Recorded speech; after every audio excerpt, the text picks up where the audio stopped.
Wake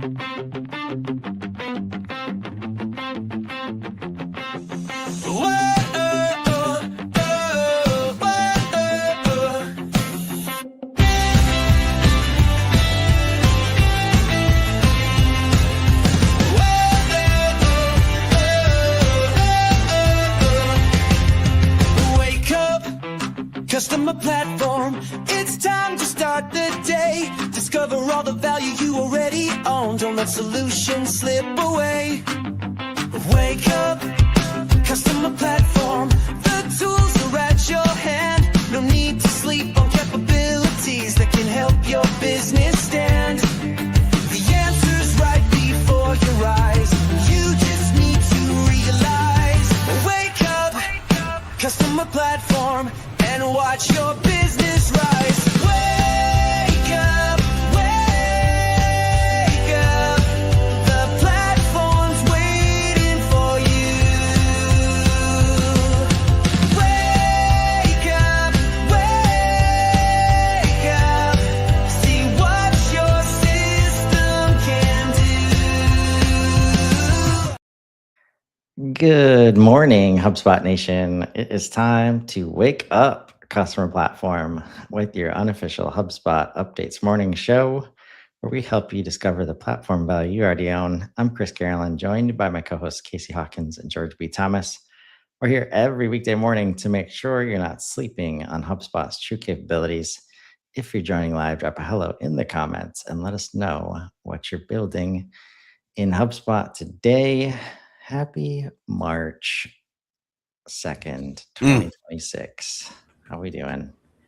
Doing good. Doing well. I am cautiously optimistic that the snow is behind us now that we've reached March. Maybe. Is that how that works? Cautiously optimistic. That's fair.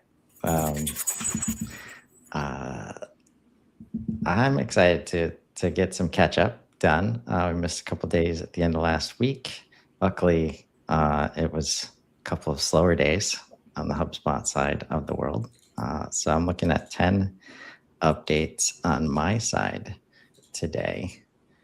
And many of them are maybe mini updates to already existing things that we've talked about, including email workflows, which is in public beta, and not your mama's email workflows either.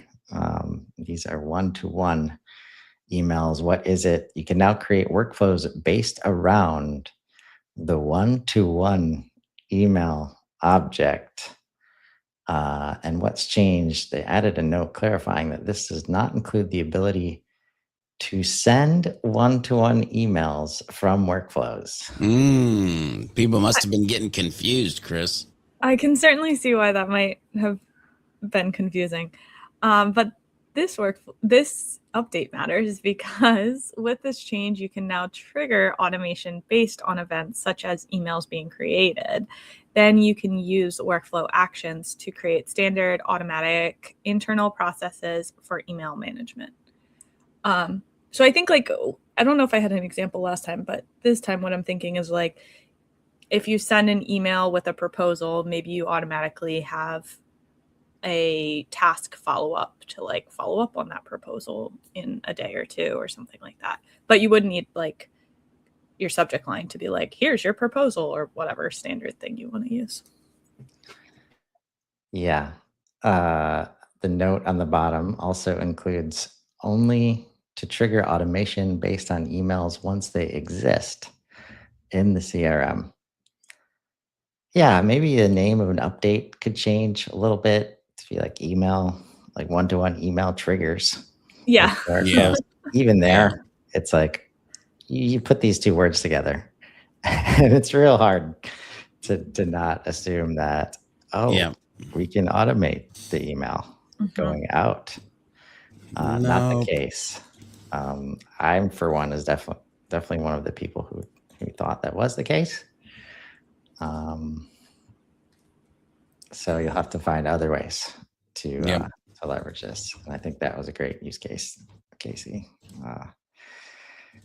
Number 2, track your scheduled sequence Sends and inbox limits is live for Sales Hub and Service Hub. What's changed? Updated to clarify that the chart displays only your own email stats, and the option to select inboxes will not show other users' inboxes. What is it? It is a chart that shows how many emails you've sent today and how many are scheduled through sequences. Why does it matter? Reps need to stay within their daily inbox limits to ensure email deliverability. This chart helps you monitor your current usage and upcoming scheduled sends so you can adjust your sequence enrollment strategy accordingly. Which, by the way, I think the allotted amount per day of sequences is like 500.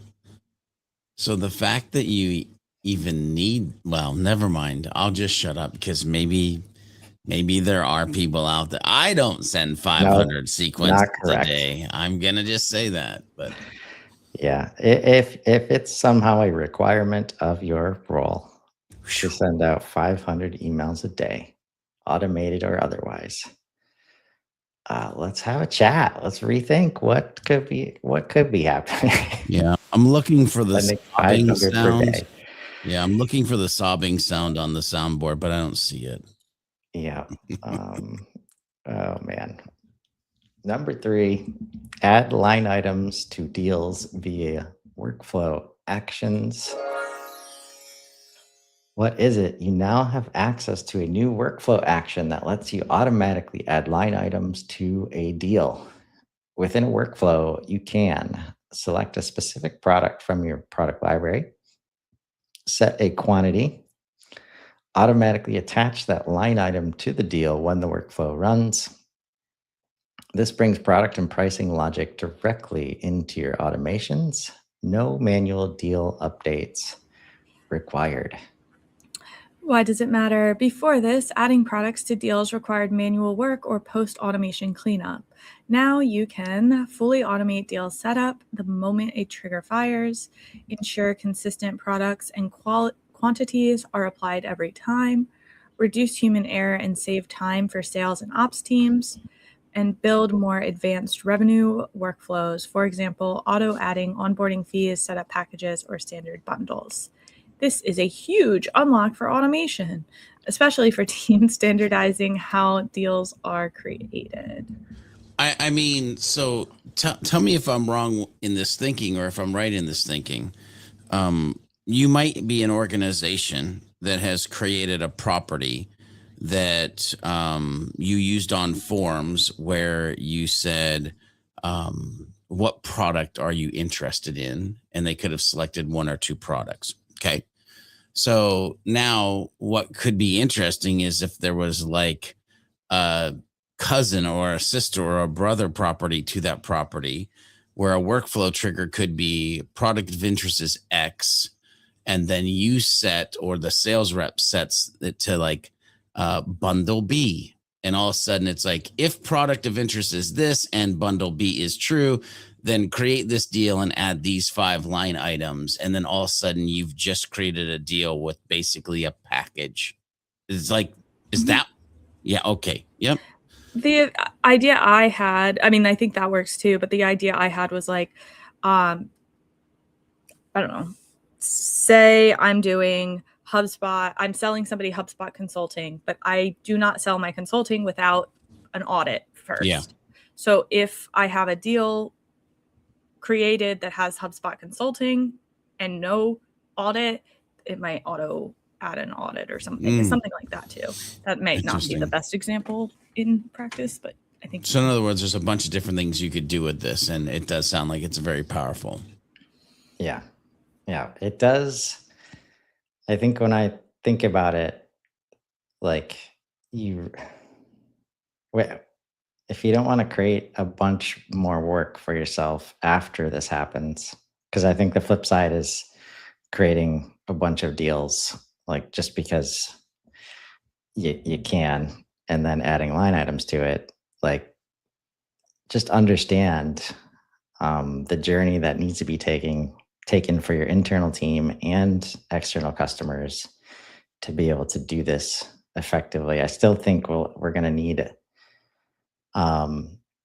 a layer of like help creating Right. workflows like this Right. to the scale required um, to solve the gap Yeah. there. But this is how you get started solving that gap. Ladies and gentlemen, we have a major update. Oh, I love that. Prospecting agent gets smarter. Buying signals and contact sourcing. What is it? Prospecting agent has evolved to become an end-to-end outbound agent, enabling reps to automatically identify in-market companies based on real-world triggers and instantly source the right contacts via third-party integrations. Oh, wow. They should have probably spelled that out. I had no idea what that meant. I was like, I was like, is that like the tape company, but something different? Or for those listening, it's via 3P integrations on the screen. And I'm going to take a wild guess that for the first time in my life, seeing 3P in that way. I'm guessing that's correct. Probably you did a really great job there, Chris. Third party. Thank you. As it's spelled out later on. Usually you flip the acronym. Anyways, with this update, prospecting agent can detect companies that match key buying signals like growth, hiring, funding, or intent, automatically identify and source relevant contacts at those companies from within the CRM or through third-party integrations, and generate and enroll contacts in personalized email outreach and calling tasks. Why does this matter? Sales reps currently spend significant time manually building account lists, finding contacts, and researching companies before they even begin outreach. This manual process lacks intent and often leads to engagement with prospects when the timing isn't right or produces generic outreach that doesn't resonate. Prospecting agent addresses this by automatically identifying companies, showing buying signals, sourcing contacts, and generating personalized outreach so reps can engage buyers at the right time without any manual research. Wow. So it's interesting. You should go and read the how does it work, but the rep experience is like there's 5 steps that they're showing. Well, it's maybe not steps is maybe not the right word, but prospecting agent monitors companies for signals, growth, hiring, funding, intent. A triggered signal prompts the agent to identify relevant companies. The agent recommends contacts sourced from third-party providers, and the agent drafts outreach for rep to review. The rep approves and enrolls contact, so on and so forth. Third party, by the way, since we made fun of 3P, third party contact sourcing. I don't know what BYOK. I'll bring your own key. It's down there later. Glad I glanced down there. Wow, this update. Zoom Info, Apollo, and Surf actually are some 3P, aka third party, that you need to BYOK, bring your own key to be able to use. I'm done here. My gosh. Whoopsie. Oh yeah. It was a good effort, George. You were brave too. Humans, give these updates a once over before you let AI just acronym the hell out of these things. This bring your own key concept, though, it reminds me of the feeling I have when working with Claude Code locally. So very interesting to see that, and the mix of Zoom Info, Apollo, and Surf. As the options. Super interesting. It is. Email properties. No. There's no E's on the end of that. It's email property. That's correct. Thank you. What's changed? Clarified that email validation options are only available for custom email properties. HubSpot default email properties are not supported in this release. I'm trying, George, Wow. What is it? You can now create a dedicated email property type with built-in email validation, including checks for a valid email format such as required and domain structure, and additional validation options like restricting values to specific domains. These validation options are available for custom email properties, giving you more control over how email data is captured and stored. Why does this matter? Accurate email data is key to running effective sales, marketing, and service processes. Built-in validation helps prevent invalid or malformed email addresses, while domain restrictions let you enforce business rules, keeping your CRM data clean and reliable no matter how records are created.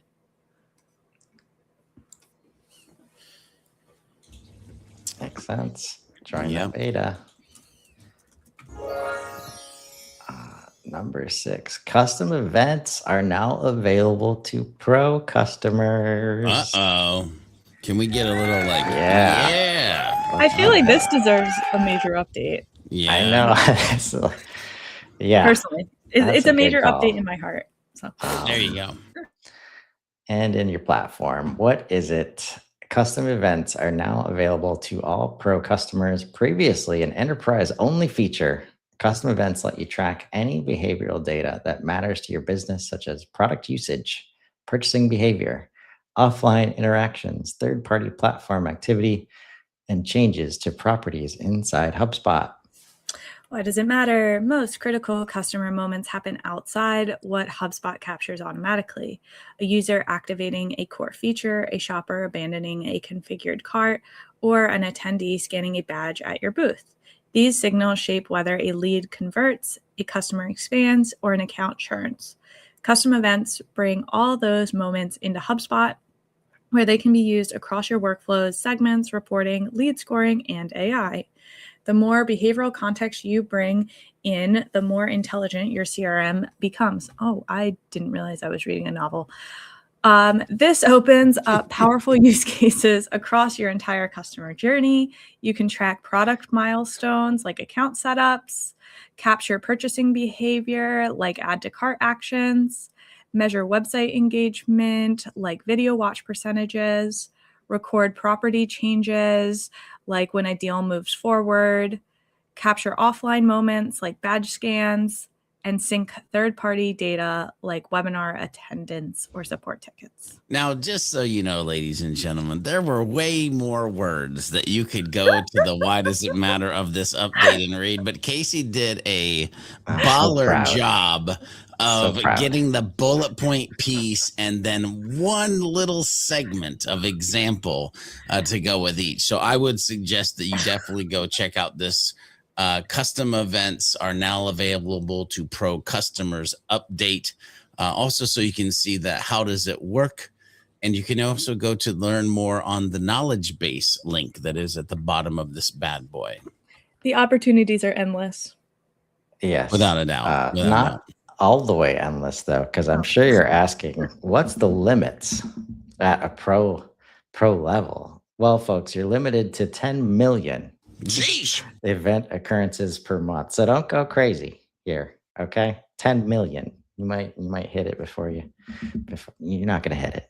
Like, okay, just start using it. And why I'm excited about this one, I mentioned buying groups also coming down to pro level as in private beta. And prospecting agent gets smarter. Like, it's never been easier to create the picture of your buyers, of your prospects, of the people that you want to connect with. You just have to do some work, folks. You can't just buy that data from somewhere else. And HubSpot's giving you access to all of that data, and then through custom events, making it work the way you want it to work inside of your HubSpot. And if you can do that, Casey and I are giving a talk later today about scoring and like how to embrace the complexity of HubSpot being able to do this for you, but then simplifying the situation in ways where you don't have to build everything into one single score, right? So excited to give that chat. Next one on the list, revert to prior revision in workflows. What's changed? They added a note about what's not included. Let's try to find it. What is included? You can now revert your workflows to a previous version using revision history.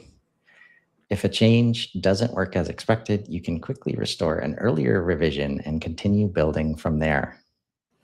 Why does it matter? Workflows often evolve over time, and even small edits can have downstream effects. This update gives you more confidence when making changes by letting you easily undo mistakes, recover from accidental deletions, and return to a known working version without rebuilding your workflow from scratch. I saw the note. Kind of Note. brutal. Reverts are not supported for webhook and custom code actions. Uh-oh. Makes sense. Yeah. The more Yeah. complex it is. Yeah, I think it is. Workflow drafts aren't a thing yet, right? Am I? Not that I've seen. Okay. Okay.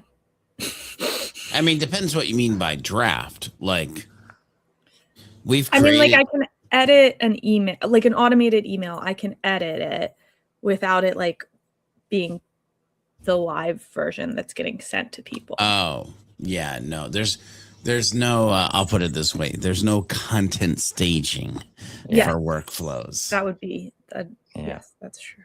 This, I feel like this update, there's got to be some infrastructure like that behind the scenes. Maybe we just don't have access to it yet. Similar things were happening when they started giving us the new form builder. They had to build a lot of infrastructure to support drafts and deletions and stuff like that. So, which, by the way, can I just tell you how powerful the new forms editor show and hide feature is? Yeah. Oh my God. I built something for a customer that historically was clunky in the legacy form builder and showed it to them in the new form builder. And it was like, yes, please give me more of that. Yeah. If you haven't checked that out lately, folks, super powerful things happening over there. Take action with ChatGPT. Update CRM records and access more objects and engagements. What is it? The HubSpot connector for ChatGPT can now create and update CRM records and log activities directly from ChatGPT's chat window, including new contact and deal creation and logging notes or tasks.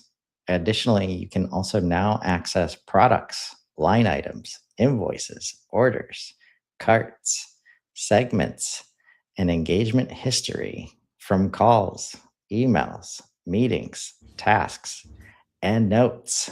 Wow. Watch the tutorial of how to update your CRM with ChatGPT. Yep. All those objects exist in HubSpot, folks, even if you're not using them. Please note, if your HubSpot account has sensitive data enabled, the HubSpot connector for ChatGPT will not have access to any engagement data for added security. When using create and update actions in the HubSpot connector for ChatGPT, attribution will be recorded in your HubSpot account's audit log to the user and the ChatGPT connector. The HubSpot connector for ChatGPT supports bulk create and update actions for a maximum of 10 records in a single request. Why does it matter? With expanded write access and engagement visibility, the HubSpot connector for ChatGPT allows you to update your HubSpot context directly without leaving ChatGPT. Ask ChatGPT to log a discovery call, create follow-up tasks, update deal stages, or analyze months of customer emails using natural language.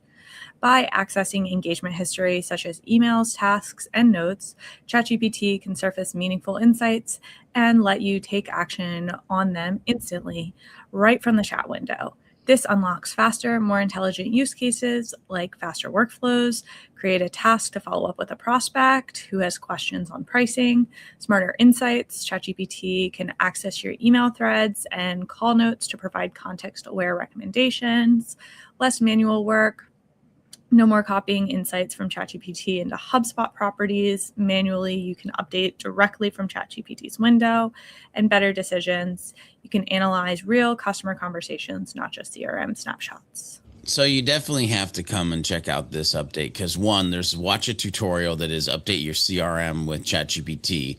There's also watch a tutorial that is how to set up HubSpot app inside of ChatGPT. There's also a HubSpot app link to get to, but then last but not least, there's even a link to a prompt library that you can go check out. I don't know how useful it will be for who you are or whatnot, but there are a lot of links going to a lot of places. There's even like multilingual documentation and the supported countries and regions. And like, there's just a lot of links in this one that you might want to chase down based on this. Agreed. Lots to learn, but super accessible. Yep. If you choose to learn. Assign conversation owner update with the new no owner option. What is it? We've enhanced the existing assign conversation owner workflow action with a new option, no owner. This allows teams to automatically clear ownership on a conversation as part of a workflow, making it easy to return work to a shared view or reset ownership based on custom logic. Why does this matter? Previously, this required manual steps or workarounds. With this update, unassigning a conversation can be fully automated and controlled within workflow logic. Nice. Good to have flexibility. Hard to not just see a team like the hot potato just dropped on the floor because nobody wanted to touch it, and now they're all looking at the hot potato. Well, Yeah. I have like workflows that run if no owner, like do this. Right. So that's what I was gonna. Yeah. I could have done that instead. Like, which workflow goes with this? Because this cannot be an endpoint. What are we doing with no owner when it gets changed to that? And then it's like, if that's the case, why doesn't this workflow just do that also? So just some thoughts. Also some thoughts on credit memos, QuickBooks Online Data Sync. What is it? Credit Memo Sync for QuickBooks Online is now in public beta. This feature enables bi-directional syncing of credit memos between HubSpot and QuickBooks Online, including line items, discounts, and automated sales tax.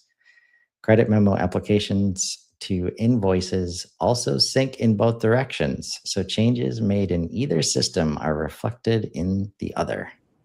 Why does it matter? Until now, you needed to manually recreate credit memos in both HubSpot and QuickBooks Online system, leading to duplicate work and potential errors. With this feature, credit memos created or edited in either HubSpot or QuickBooks Online automatically appear in the other system within minutes. This keeps your financial records accurate and consistent across both platforms without any manual exporting or re-entry. Getting closer and closer to that accounting line.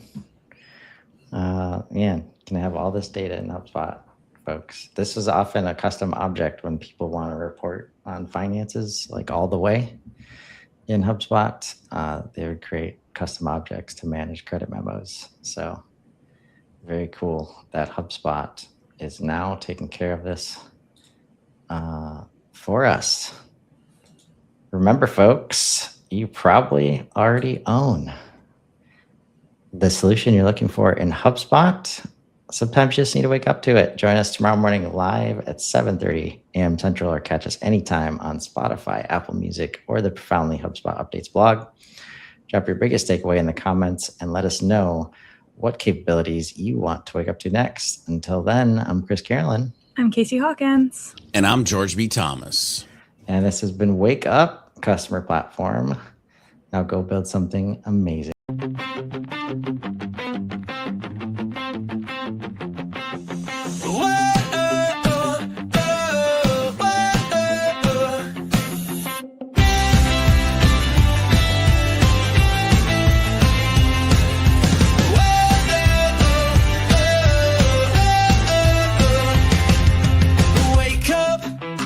customer platform. It's time to start the day. Discover all the value you already own. Don't let solutions slip away. Wake up, customer platform. The tools are at your hand. No need to sleep on capabilities that can help your business stand. The answer's right before your eyes. You just need to realize. Wake up, customer platform, and watch your business rise.